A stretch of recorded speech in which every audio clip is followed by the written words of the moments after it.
Hello everybody and welcome to the show. Now, as most of you know, there is one drug more well known for causing havoc at social events than all others. Ecstasy, MDMA, Molly.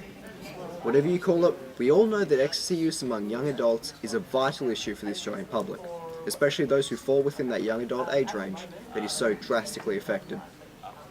Despite the initial impression of MDMA being a little pill that makes you feel good, and that may be true to an extent for a period of time, the lasting effects of the drug, which can go from the day after to weeks or months later, can ruin lives, families, and communities.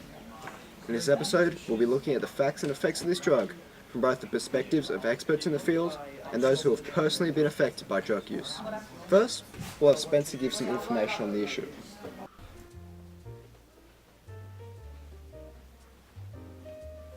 Now we're going to be talking to our in-house scientist, Spencer Goss. Ecstasy can affect you in multiple different ways. It can affect all parts of the body, including parts of the brain, liver, heart, eyes, and other important organs. Taking ecstasy can affect you mentally as well as physically. This means it can change your behavior, sexual activity, health, body response, and psychology. This drug was classified as a non-dangerous drug until a 15-year-old girl died by the name of Anna Wood. When taken, ecstasy makes you feel happier and more energetic. This is because it falls under the stimulant and hallucinogenic category. Stimulants are types of drugs that speed up the central nervous system to increase energy and awareness. And hallucinogens are drugs that change reality and change things that aren't really there. Because of this, ecstasy is a multi-form drug, making it very dangerous. Quitting an addictive drug can be a tough task because of the chemicals that make you want to intake more of it.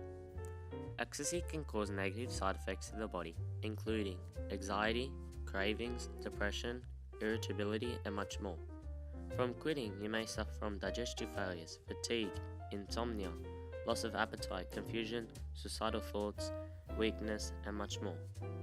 If you are in trouble with an addiction with this drug and want to quit, you should call the following hotline.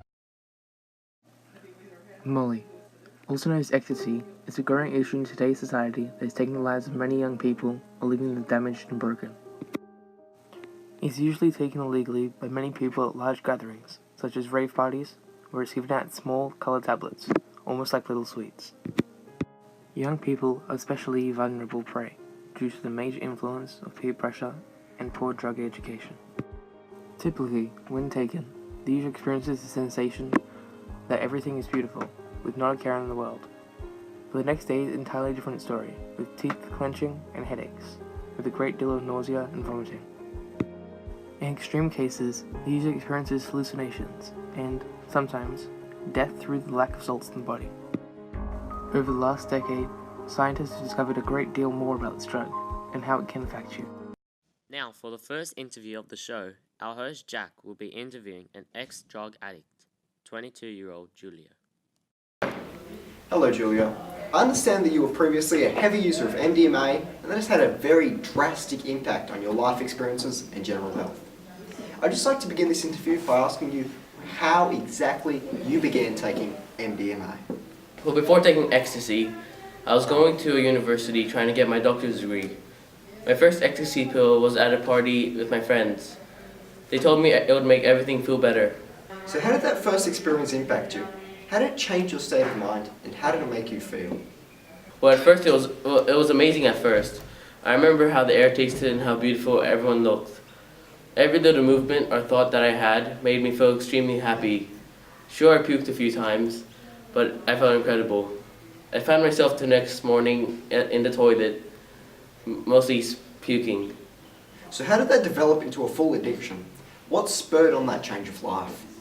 From that day, I was a frequent user of ecstasy. The quality of the high started to decline, so I would just buy more to compensate. I had no money for college, and I got kicked out. I was living with my parents for a while. Ecstasy had ruined my life. And when did you get rehabilitated?